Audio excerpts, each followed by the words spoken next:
अस्मत्श्री गुरुचरणारविन्दाभ्यां नमो नमः। श्रीरामचन्द्रपरब्रह्मणे नमो नमः। चूडामणिकृतविधुः वलयीकृतवासुकिः भवो भवतु भोज्याय लीलाताण्डवपण्डितः। दानि पृथ्वीनिरूपणे अस्माभिः नित्या अनित्या कथं भवति, नित्या परमाणु कथं भवति, परमाणुः अवयवः इति, तेन अवयवी उत्पद्यते इति, अनित्या पृथिवी अवयवी भवति तस्यैव अवयवयोगिनी इति अस्माभिः उक्तम्। एवम् अवयवत्वसिद्धिः तत्र सिद्ध्यति। तदा बौद्धाः वदति न अवयविनि किं मानः, अवयवि इति वदन्ति भगवान्। तत्र भवन्तः यदि वदन्ति चेत् तत्र प्रमाणं किम्, अवयवी अवयव एतत् सर्वं किमपि किमर्थं करणीयं, परमाणुपुञ्जैः एव उपपत्तेः। बौद्धमते तदेव, परमाणुः एव वर्तते, सर्वमपि क्षणिकं भवति, परमाणुः एव वर्तते, तेषां पुञ्जैः एव समूहैः एव उत्पद्यते। किमपि कार्यमपि परमाणुपुञ्जैरेव उत्पद्यते। न च परमाणूनाम् अतीन्द्रियत्वात् घटादीनां प्रत्यक्षं न स्यात् इति वाच्यम्। परमाणुः अतीन्द्रियः खलु, परमाणुपुञ्जैः यदि उत्पद्यते चेत् तस्य प्रत्यक्षं कथं भवेत् इति भवन्तः मा वदन्तु इति सः स्वयमेव वदति। एकस्य परमाणोः अप्रत्यक्षत्वेपि तत्समूहस्य प्रत्यक्षत्वभावात् एकः परमाणुः यदि प्रत्यक्षः न भवेत् वयम् अङ्गीकुर्मः, वयमपि अङ्गीकुर्मः परमाणुः अतीन्द्रियः, किन्तु परमाणुपुञ्जैः अनेकपुञ्जानां परमाणूनां समूहः यदि भवति चेत् तस्य प्रत्यक्षत्वं भवेत्। तत्र कः हानिः इत्युक्ते तदा एकस्य केशस्य दूरे अप्रत्यक्षत्वेपि तत्समूहस्य प्रत्यक्षत्वम् इति। एकस्य केशस्य एकः केशः वर्तते, दूरे वर्तते, अस्माकं दृष्टिपथे न आगच्छति खलु, वयं द्रष्टुं न शक्नुमः, किन्तु तत्समूहस्य प्रत्यक्षत्वं, तत्समूहः केशसमूहः यदि दूरे अस्ति चेत् अस्माभिः द्रष्टुं शक्यते, प्रत्यक्षत्वं तु भवति तत्र। तदा एवं परमाणुपुञ्जैः एकः परमाणुः अतीन्द्रियः न दृश्यते, परमाणुपुञ्जैः उत्पन्नं कार्यं तु द्रष्टुं शक्यते, दृश्यते एव, प्रत्यक्षं भवति इति बौद्धानां वादः। तदा नैयायिकवचन एको घटः स्थूलः इति बुद्धेः अनुपपत्तिः इति वाच्यं। स एव एतत् प्रश्नाः आगच्छन्ति इति। तदा एकः घटः स्थूलः इति बुद्धिः न भवति, परमाणुपुञ्जः एव दृश्यते, एकः घटः इति अस्माकं बुद्धौ न प्रतीयते, तदपि स्थूलः घटः इति वक्तुं न शक्यते इति बुद्धेः अनुपपत्तिः। यतः तत्र परमाणुपुञ्जैरेव उत्पद्यते, परमाणुपुञ्जः एव दृश्यते, एकः घटः न, समूहः एव तत्र वर्तते। तत्र स्थूलः एकः घटः स्थूलः सम्यक् कृतं स्थूलः घटः इति तत्र अस्माकं बुद्धेः अनुपपत्तिः भवेत् इति न वाच्यम्। एवं न वक्तुं शक्यते। किमर्थं न वक्तुं शक्यते इत्युक्ते एको महान् धान्यराशित्व उपपत्तेः, धान्यराशिवत् इति उपपत्तेः।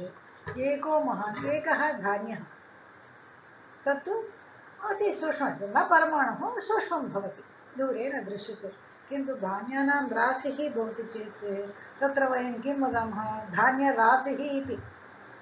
धान्यराशिः इति एकवचने एव वदामः खलु, तत्र धान्यराशिः इति अस्माभिः वक्तुं शक्यते खलु। तदेव एकः स्थूलः घटः इति वक्तुं तत्र किं, तत्र किञ्चिदपि क्लेशः नास्ति खलु, एवं वक्तुं शक्यते खलु इति।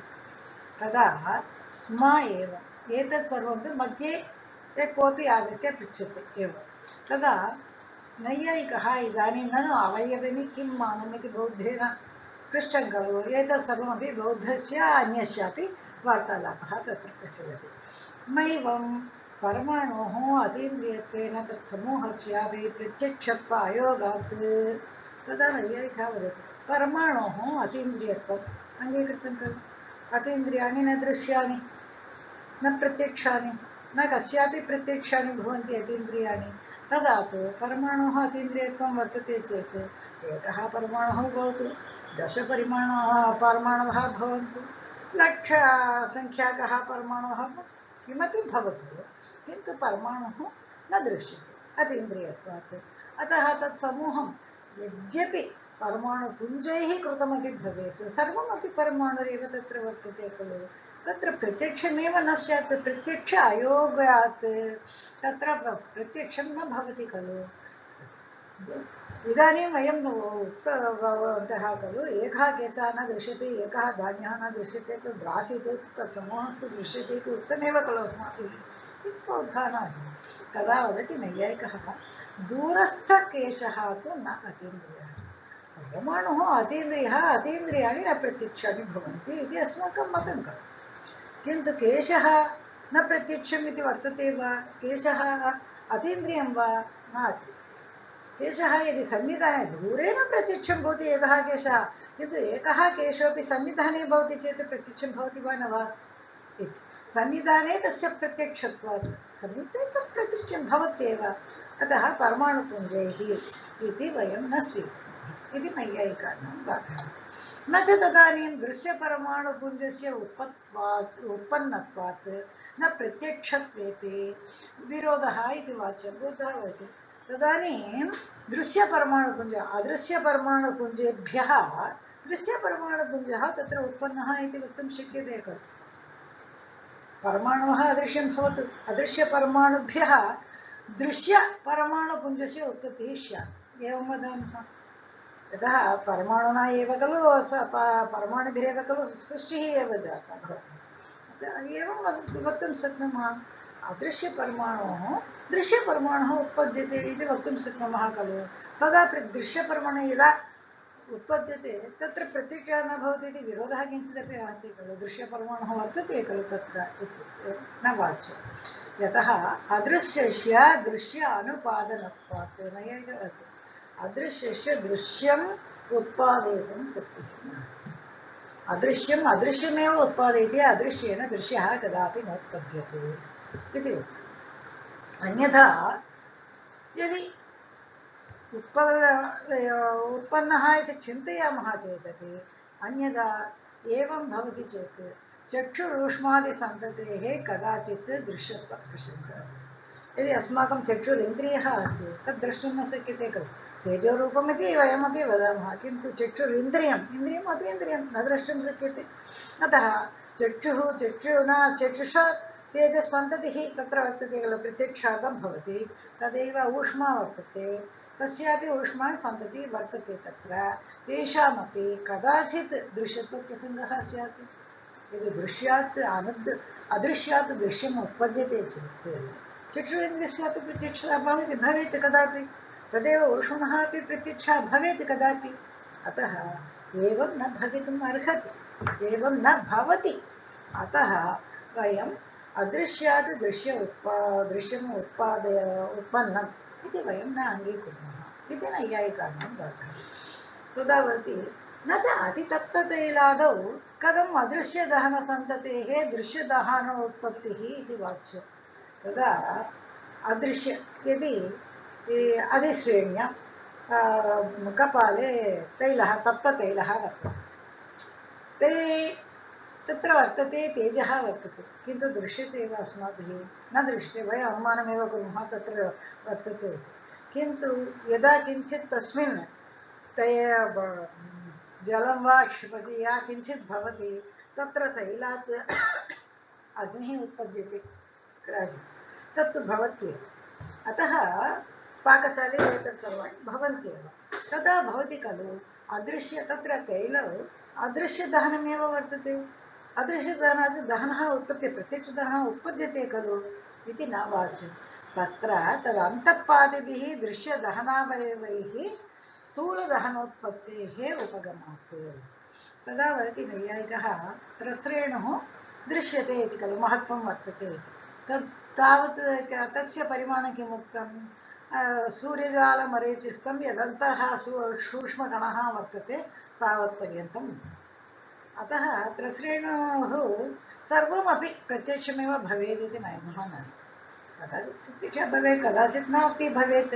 अतः तैले दहनत्रस्रेणवः वर्तन्ते, तथा यदा स्थूलदहन उत्पत्तेः तद् अन्तःपातिभिः दृश्यदहनावयवमेव तत्र अन्तः वर्तते कदाचित् प्रत्यक्षं भवति तदैव तत्रस्थ तैलस्थ दहन त्रसरेणवः एकदा तदा दृश्यत्वं प्रत्यक्षम् आगच्छति तदभावे च अदृश्यत्वं यदि तत्र त्रसरेणुः न वर्तते चेत् तत्र दहनस्य उत्पत्तिः न शक्यते अदृश्यत्वमेव वर्तते इति नैयायिकानां वादः तथा च त्रसरेणोर्महत्त्वत्वात् प्रत्यक्षत्वं न तद् व्यणुकादेः तदभावात् त्रसरेणुः प्रत्यक्षं भवति अतः एव अत्र दहनस्य प्रत्यक्षम् आसीत् यदि द्वणकावयवः तत्र वर्तते चेत् तदभावतः तत्र तु प्रत्यक्षं न भवति दहनम् न हि त्वन्मतेऽपि सम्भवति इदं परमाणो महत्त्वाभावात् परमाणोः महत्त्वं नास्ति इति सर्वमतेषु अङ्गीकृतमेव वर्तते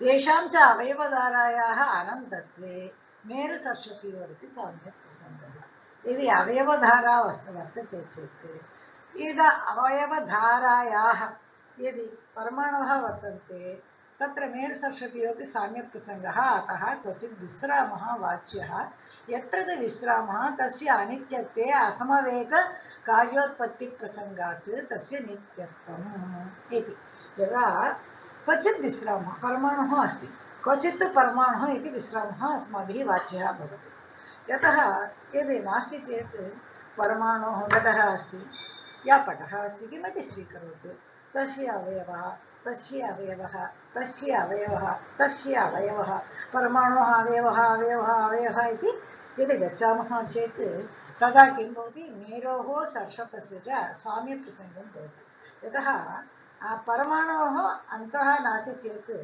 परमाणुः वर्तते चेत् परमाणोः सर्वे परमाणवः अवयवाः भवन्ति तत् परमाणात् उत्पन्नः परमाणुः जोणकः भवति खलु तत्र अवयवी भवति खलु तदनन्तरं त्रस्रेणुः भवति परमाणुः सर्वमेव परमाणुः तदवयवः स्वीकर्तुं शक्यते चेत् तत्रैव महत्त्वरूपं परमाणावेव महत्त्वरूपमपि सिद्ध्यति एवं भवति चेत् तत्र परमाणु इति न वदामः यतः विश्रामः एव नास्ति तत्र तदा तु तदेव सर्वत्र द्व्यणुकत्रिणकादि एवमेव द्व्यणुकं किमपि न भवति परमाणुः तदेव गच्छति चेत् तत्र तावद् अणोवेव इदानीं यद् वदामः परमाणुः तत्रैव परमाणुः अग्रिमाणुः किं भवति तत्र उत्कृष्टरूपम् उत्पद्यते तेन तदुत्कृष्टरूपं त्रस्रेणु वर्तते तदा यदा द्व्यणुकत्रस्रेणुपर्यन्तम् आगच्छति चेत्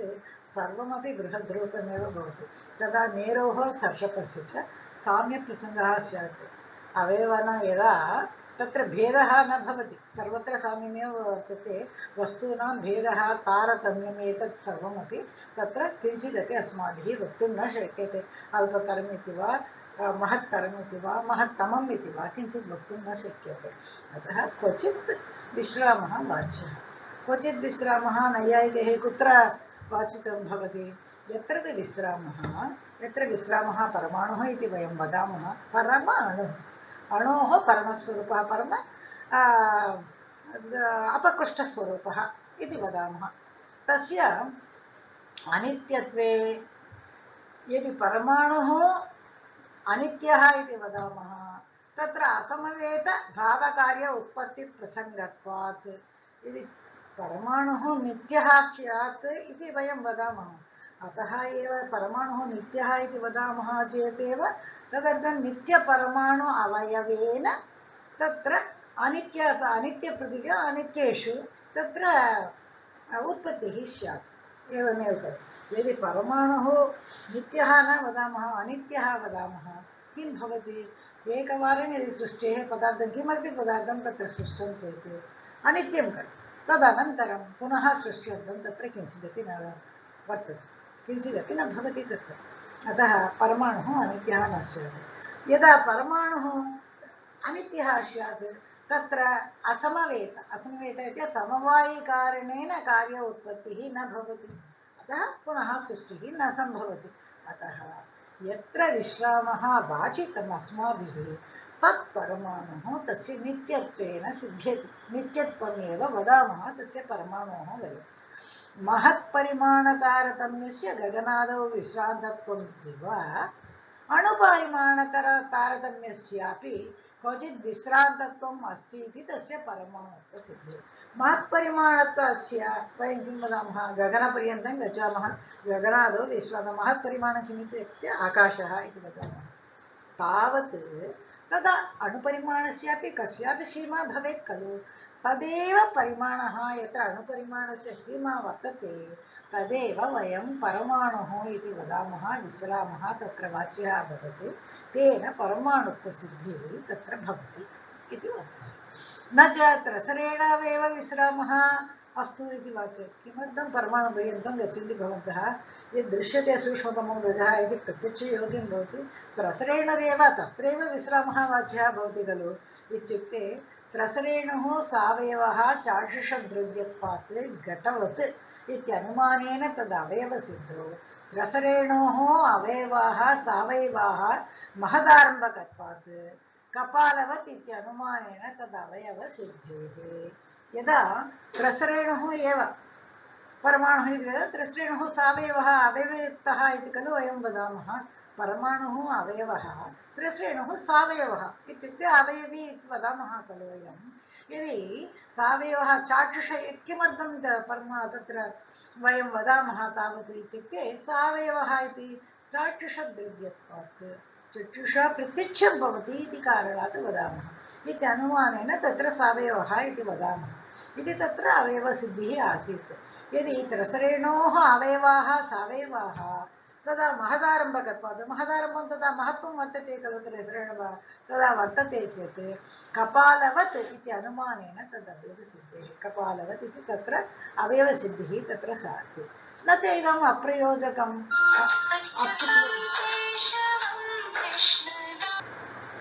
तत्रैव महदारम्भकः त्रसरेणो महत्त्वं वर्तते खलु, प्रत्यक्षं वर्तते इति तत्रैव महदारम्भः स्यात् खलु। न चेदम् अप्रयोजकम् अपकृष्टमहत्त्वं प्रति अनेकद्रव्यत्वस्य प्रयोजकत्वात्। अपकृष्टमहत्त्वं यदि महत्त्वमेव वर्तते चेत् अपकृष्टमहत्त्वमेव अनेकद्रव्यत्वस्य प्रयोजकं। तत्र अनेकानि यदा अल्परूपाणि, बृहत्तररूपाणि, बृहद्रूपाणि, बृहत्तमरूपाणि इति सर्वं तत्र कर्तुं प्रयोजकत्वात् त्रसरेणुः एवम् अङ्गीक्रियते।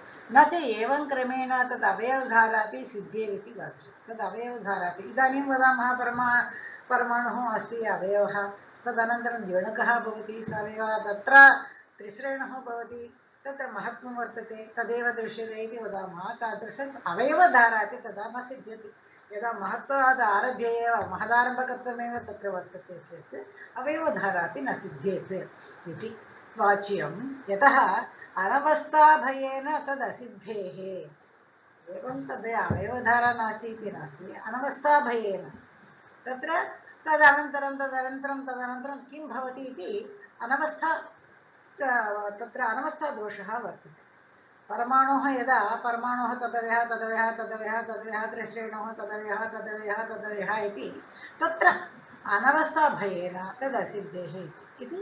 अतः परमाणुः एवंविधया परमाणुः नित्यरूपेण अदृश्य अतीन्द्रियरूपेण प्रत्यक्षाभावरूपेण न्यायमते सिद्ध्यति परमाणुत्वं। सा च त्रिधा भवेद्देहम् इन्द्रियं विषयस्तथा योनिजादिर्भवेद्देहम् इन्द्रियं घ्राणलक्षणं। सा च पृथिवी च त्रिधा भवेत्। सा च इत्युक्ते अनित्या पृथिवी।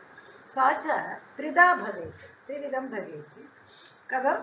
देहम् इन्द्रियं विषयः तथा शरीरम् इन्द्रियं विषय भेदात् त्रिविधा भवति। योनिजादिर्भवेत् देहं। देहं किं भवति? योनिज आदिः। आदिशब्देन योनिजम् अयोनिजं स्वेदजम् उद्भिज्जम् एतत् सर्वमपि स्वीकरणीयं भवति। इन्द्रियं घ्राणलक्षणम्। इन्द्रियं किं भवति? घ्राणं भवति तत्र। सा चेति सा कार्यरूपा पृथिवी त्रिविधा शरीर इन्द्रियविषयभेदात् इत्यर्थः।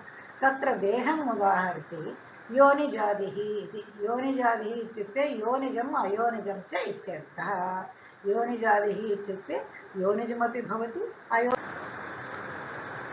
योनिजमपि द्विविधं जरायुजम् अण्डजं चेत् योनिजं द्विविधं भवति अस्माभिः दृष्टमेव जरायुजं गर्भजम् अण्डजम् अण्डेन जातं जरायुजं मनुष्यादीनां पशूनामपि भवति अण्डजं सर्पादीनाम् अण्डेन ये जायन्ते सर्पादिः जायन्ते पक्ष्यः जायन्ते अण्डजम् अयोनिजं यदि योनिना न जायन्ते ते तु स्वेद उद्भिज्जादिकं स्वेदेन जायन्ते उद्भिज्जादिकम् इत्युक्ते पृथिवीं भित्त्वा उपरि प्ररोहति तत् उद्भिज्जं भवति स्वेदजाः कृमिदंशाद्याः भवन्ति उद्भिज्जाः तरलतगुल्माद्याः भवन्ति नारिकेणां शरीरमपि अयोनिजं नारिकेणम् इत्युक्ते नरकवासिनां स्वर्गवासिनां शरीरमपि अयोनिजमेव भवति अयोनिजमेव भवति न च मानुषादिशरीराणां पार्थिवत्वे किं मानम् इति वाच्यं मानुषादिशरीराणां पार्थिवत्वम् अस्ति तत्र प्रमाणं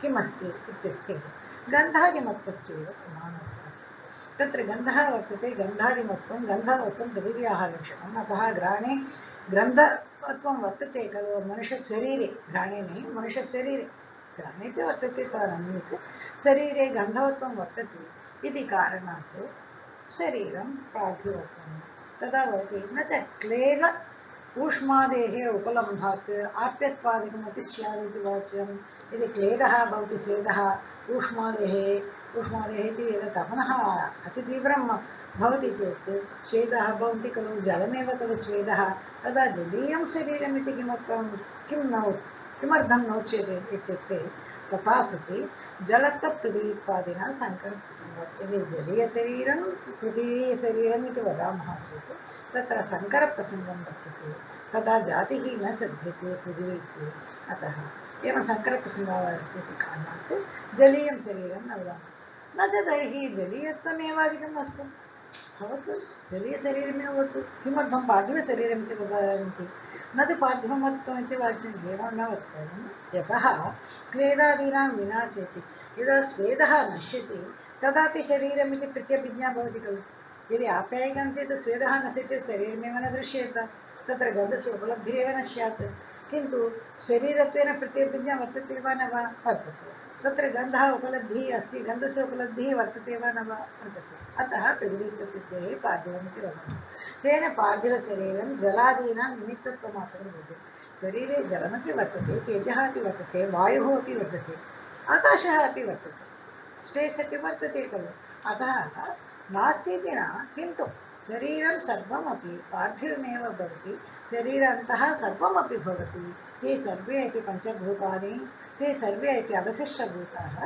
निमित्तकारणानि भवन्ति पृथिवी एव समवायिकारणेन भवति इति शरीरत्वं न जातिः पृथिवीत्वादिना साङ्कर्यात् शरीरत्वम् इति जातिः न भवति यदा पृथिवीत्वादिना साङ्कर्यात् पृथिवीत्ययः शरीरः वर्तते स तु घटादिषु न वर्तते शरीरत्वं तत्तु घटादिषु न वर्तते यदि शरीरत्वं पृथिव्यामेव वर्तते चेत् जलीयशरीरमपि भवति तेजसी शरीरमपि भवति अतः साङ्कर्यात् शरीरत्वे जातिः नास्ति पृथिवीत्वजातिः तु सिद्ध्यति खलु साङ्कर्यं भवति चेत् पृथिवीत्वेपि न जातिः सिद्ध्यति खलु इति प्रश्नः भवेत् अत्र पृथिवीत्वं समवायिकारणसम्बन्धावच्छेदकतया सिद्ध्यति तत्तु प्रबला भवति समवायसम्बन्धावच्छेदकता कारणतः तत्र प्रबला भवति अतः पृथिवीत्वजातिस्तु सिद्ध्यति शरीरत्वजातिः न सिद्ध्यति किन्तु चेष्टाश्रयत्वं यदि शरीरत्वं न जास्ति चेत् किं भवति इत्युक्ते चेष्टाश्रयत्वं चेष्टा इत्युक्ते अनुकूलस्य किञ्चित् करणं यदि अनुकूलं नास्ति चेत् प्रतिकूलस्य परिहारार्थं किञ्चित् करणम् अनुकूलार्थं किञ्चित् करणं प्रतिकूलार्थं प्रतिकूलस्य तत्र प्रतिकूलः न स्यादिति तस्य परिहारार्थं किं करणं तदेव चेष्टाश्रयत्वं सुखदुःख वृक्षादीनामपि चेष्टाश्रयत्वात् न अव्याप्तिः तदा वृक्षादिचेष्टा नास्ति अव्याप्तिः इति वदा यदि पूर्वपक्षस्य केचित् वदेत् कश्चित् वदेत् अतः किमपि वृक्षादिषु अपि चेष्टा वर्तते अतः वयं पश्यामः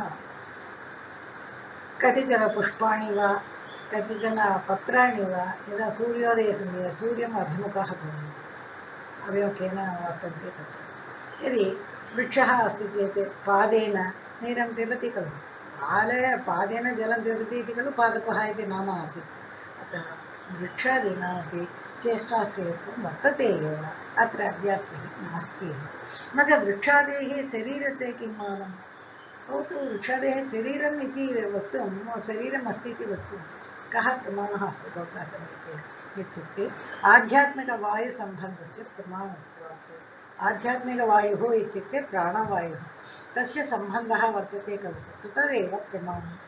तस्य सम्बन्धः वर्तते वृक्षेषु इति कथं जानाति भवान् इत्युक्ते तत्रैव किं मानं, तत्र किं प्रमाणम् इत्युक्ते भद्रक्षतसंरोहणादिना तदन्वयनात्। यदि वृक्षः भग्नः भवति, यदि वातेषु वा अतीव तीव्रवर्षेषु वृक्षः भग्नः भवति, यदि छेदः भवति वृक्षस्य, यदि क्षतं भवति तदा पुनः संरोहति, कस्य समयं पुनः तत् प्ररोहति, तदेव तत्र प्राणम् अस्ति इति वक्तुं शक्यते।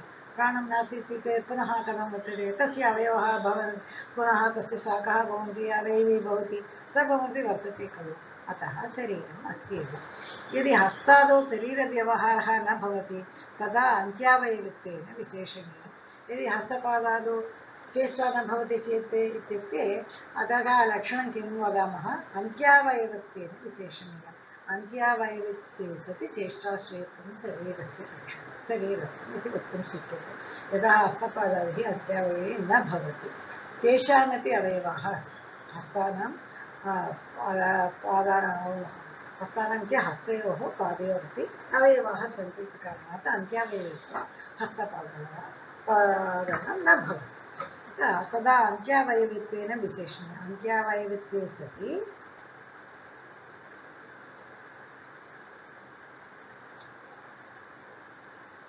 तत्र चेष्टाश्रयत्वम् इति वक्तव्यमासीत्। न च यत्र शरीरे चेष्टा न जाता तत्र अव्याप्तिः इति वाच्यं। यदि मूर्छितः भवेत्, यदि मृतः भवेत्, शरीरे चेष्टा एव न भवति खलु, तत्र अव्याप्यं खलु भवतः लक्षणम् इति, अव्याप्तिः खलु इति न वाच्यं। तादृशे प्रमाणाभावात् तादृशः प्रमाणाभावात्, यतः प्राणवायुः तस्य नास्ति, वायुसञ्चारः नास्ति इति कारणात्, अथवा चेष्टावद् अन्त्यावयविवृत्ति द्रव्यत्वव्याप्य जातं। चेष्टावत् अन्त्यावयविवृत्ति चेष्टाश्रयं, तत्र चेष्टावत् यत्र चेष्टा वर्तते, यत्र अन्त्यावयविवृत्ति वर्तते, तादृशद्रव्यत्वव्याप्य जातिमत्वमेव तत्र लक्षणं भवेत्। अन्यथा अन्त्यावयविमात्रवृत्ति चेष्टावद्वृत्ति जातिमत्वम् एवमपि वक्तुं शक्यते। मानशब्दचैत्रत्वादिजातिम् आदाय लक्षणसमन्वयः। जातिः इत्युक्ते शरीरत्वे जातिः न स्यात्, शरीरत्वं मन्यते, किन्तु जातिः वर्तते खलु इत्युक्ते वर्तते। मानशब्दजातिः वर्तते, चैत्रत्वजातिः वर्तते। अस्माकम् अदृष्टवशात् मनुष्यजन्म लभ्यते चेत् मानशब्दजातिः वर्तते एव। तदैव शरीरावच्छेदेन चैत्रत्वं वा मैत्रत्वं वा तत् नामरूपेण तत्र जायते चेत् चैत्रत्वजातिः अपि वर्तते एव तत्र। एवं लक्षणसमन्वयः कर्तुं शक्यते। न च नृसिंहशरीरे कथं लक्षणसमन्वयः भवति? नृसिंहशरीरमस्ति खलु, तदा लक्षणं कथं कुर्मः? तत्र तु एकव्यक्तिः जातिः न स्यात् खलु। नृसिंहरूपं सर्वत्र सदा नृसिंहरूपं सर्वदा वर्तते वा इत्युक्ते तत्र नृसिंहस्य एकव्यक्तिवृत्तितया जातित्वाभावात्, तदेव जलीयतेजसा शरीरवृत्तितया। देवानापि वर्णलोके प्रसिद्धम्, आदित्यलोके प्रसिद्धं, तेपि देवाः एव खलु, तेषामपि जलीयरूपं जलीयशरीरम् एवं तेजशरीरं वर्तते खलु। तत्रापि शरीरस्य जातिः नास्ति चेत् एवं तेषामपि जातित्वाभावात् इत्युक्ते तदा न वाच्यं। नृसिंहशरीरे कल्पभेदेन प्रतिकल्पेषु नृसिंहशरीरः भवति एव, तदा नानात्वं तत्रापि वर्तते एव। अतः नृसिंहत्वजात्यात् लक्षणसमन्वयं तत्र करणीयम् इत्युक्तमासीत्। इन्द्रियमिति घ्राणेन्द्रियं पार्थिवम् इत्यर्थः। घ्राणेन्द्रियं पार्थिवं, पार्थिवत्वे कथम् इति, पार्थिवत्वं कथम् इति चेत् इत्थं तत्र पृच्छति खलु, पार्थिवत्वे किं मानं प्रमाणम् इत्युक्ते पार्थिवत्वं कथम् इति चेत् इत्थम् एवं विधया इति, एवं विधानेन घ्राणेन्द्रियं पार्थिवं रूपादिषु मध्ये गन्धस्यैव अभिव्यञ्जकत्वात् कुङ्कुमगन्ध अभिव्यञ्जक गोघृतवत् इति दृष्टान्तम्। रूपादिषु मध्ये गुणेषु मध्ये रूपादिषु मध्ये गन्धस्य एव अभिव्यञ्जकं भवति घ्राणेन। अतः कुङ्कुमगन्ध अभिव्यञ्जक गोघृतवत्। गोघृते वर्तते खलु, गोघृते यदा वयं कुङ्कुमपुष्पाणि तत्र क्षिपामः तदैव गन्धः अभिव्यञ्जकः भवति। तदैव रूपेषु मध्ये केवलं गन्धस्यैव अभिव्यञ्जकत्वात् गन्धवत्वं पृथिव्याः लक्षणं, पृथिव्यामेव गन्धः वर्तते चेत् अतः घ्राणेन्द्रियमपि पार्थिवत्वं, घ्राणेन्द्रियमपि पार्थिवत्वं सिद्ध्यति। न च दृष्टान्ते स्वीयरूपादिव्यञ्जकत्वात् असिद्धिः इति वाच्यं। दृष्टान्तम् उक्तं खलु, कुङ्कुमगन्धं तु कुङ्कुमगन्धे यदि गोघृता नास्ति चेदपि कुङ्कुमे गन्धः वर्तते एव खलु, अतः दृष्टान्तं सम्यक् नास्ति खलु। स्वीयरूपादि अभिव्यञ्जकं भवति, गन्धः नास्ति चेत् स्वीयरूप अभिव्यञ्जकं तत्र भवति खलु। इत्युक्ते परकीयरूपाद्यव्यञ्जकत्वस्य तदर्थत्वात् स्वीयरूपम् इति नास्ति, रूपादिमध्ये स्वकीयं रूपं, गोघृतं वा कुङ्कुमपुष्पं वा स्वकीयं रूपं तु प्रत्यक्षं भवत्येव, किन्तु परकीयरूपादि अभ्यञ्जकं, स्वकीयरूपं त्यक्त्वा अन्यरूपं न स्वीकरोति, परकीयरूपस्य अभिव्यञ्जकं न भवति, गन्धस्यैव अभिव्यञ्जकत्वात् इति अर्थेन तत्र उक्तम् इति। न च नवशरावगन्धव्यञ्जकस्थले अनेकान्तिकत्वम् इति वाच्यं। नवशरावगन्धस्थले, नवशराव इति तत्र घटे वर्तमानं पान्, तत्र तस्य सत्तुरसाभिव्यञ्जकत्वात् तत्रस्थसत्तुरसम् अभिव्यञ्जकं भवति। यद्वा परकीयेति न देयं, परकीय इत्यपि न देयम् अवश्यं भवति। वायुपनीतसुरभिभागानां दृष्टान्तत्वसम्भवात्। वायु उपनीतसुरभिभागानां, वायुना यदि सुरभिगन्धः पृथिवीभागाः स्वीकृत्य आगत्य तादृशदृष्टान्तः वयं स्वीकर्तुं शक्यते। कुङ्कुमगन्धाभिव्यञ्जकगोघृतवत् इति दृष्टान्तः न स्वीकुर्मः, वायु उपनीतसुरभिभागानां दृष्टान्तत्वसम्भवात् तदेव दृष्टान्तरूपेण स्वीकर्तुं शक्यते। न च घ्राणेन्द्रियसन्निकर्षस्य गन्धमात्र अभिव्यञ्जकत्वात् तत्र व्यभिचारः इति वाच्यं। द्रव्यत्वे सति इति, तत्र व्यभिचारः यदा भवति चेत् वयं सदा द्रव्यत्वे सति इति वदामः खलु, द्रव्यत्वे सति गन्धमात्र अभिव्यञ्जकत्वं घ्राणेन्द्रियस्य लक्षणम् इति वक्तुं शक्नुमः। विषयमाह विषयः इति उपभोगसाधनं विषयः। विषयः इत्युक्ते भोगार्थम् भोगार्थं यः भवति स एव विषयः। सर्वमेव कार्यजातम् अदृष्टाधीनं, सर्वं कार्यम् अदृष्टाधीनमेव जातं भवति। प्राग्जन्मसक्त धर्माधर्मेण पुण्यापुण्यैः अदृष्टम् इत्युक्ते पुण्यापुण्यैः खलु। यत् कार्यं यद् अदृष्टाधीनं तदुपभोगं साक्षात् परम्परया वा जनयत्येव। यत् क्रियते अस्माभिः इदानीं तत्तु साक्षात् वा परम्परया वा अन्यस्मिन् जन्मान्तरे वा अस्मिन् जन्मन्येव आगामि समये वा अस्माभिः जनयत्येव, सुखं वा दुःखं वा। न हि बीजप्रयोजनाभ्यां विना कस्यचित् उत्पत्तिः। बीजं नास्ति चेत् उत्पत्तिः कस्यचिदपि न भवति। अतः अस्माकं दुःखानां सुखानां भोगम् इत्युक्ते सुखं दुःखं सर्वमपि भोगमेव खलु। अतः बीजं तत्र स्यात्। बीजं किं? सुखार्थम् अस्माकं धर्मः, दुःखार्थम् अस्माकम् अधर्मः एव भवति। बीजप्रयोजनाभ्यां विना कस्यचित् उत्पत्तिः अस्ति। तेन जणुकादि ब्रह्माण्डान्तं सर्वमेव विषयः। तेन जणुकम् आरभ्य ब्रह्माण्डपर्यन्तं ये विषयाः पृथिव्यां सन्ति, ये सन्ति पृथिव्यां, सर्वमपि पृथिव्यां विषयः एव भवति। यदि सर्वमपि विषयः भवति चेत् किमर्थं शरीरम् इन्द्रियं विषयः इति भेदः कृतः इति प्रष्टुं शक्यते खलु। शरीरेन्द्रियविषयत्वेपि प्रकारान्तरेण उपन्यासः शिष्यबुद्धिवैसद्यार्थं। यः पठति तस्य बुद्धिवैसद्यार्थमेव एवं त्रिविधं शरीरे इन्द्रियविषयभेदाः इति उक्तम्। अन्यथा सर्वमपि पृथिव्यां विषयः एव भवति इत्युक्तं। धन्यवादः, नमस्कारः। सर्वे भवन्तु सुखिनः, सर्वे सन्तु निरामयाः, सर्वे भद्राणि पश्यन्तु, मा कश्चित् दुःखभाग् भवेत्।